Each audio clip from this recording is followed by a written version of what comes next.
So one of the things we find with the life of Jesus is that so much of it corresponds with what you've already got in the Old Testament.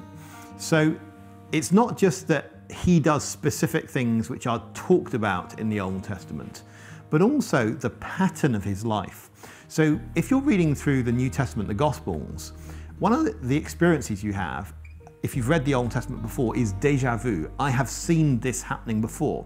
So Jesus is recorded in Matthew as going down to and then coming out of Egypt.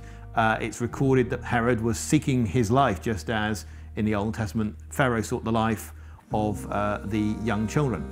Jesus goes up onto a mountain and gives his law. Well, you know, God did that in the Old Testament, Moses did that in the Old Testament. All sorts of things that are happening in his life are patterned on what's already happened in the Old Testament. So even his death happened at Passover time, not just according to the Gospels, but actually according to the Jewish record in the Talmud as well.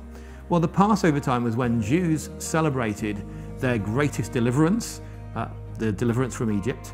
So of all of the times to die in a way that sweeps up the Old Testament symbolism, that is the best time to die. And it's a time when you can verify archaeologically or historically that he actually died according to Jewish records as well as according to the Christian ones. So there are so many features of the Old Testament that just fit with the life of Jesus.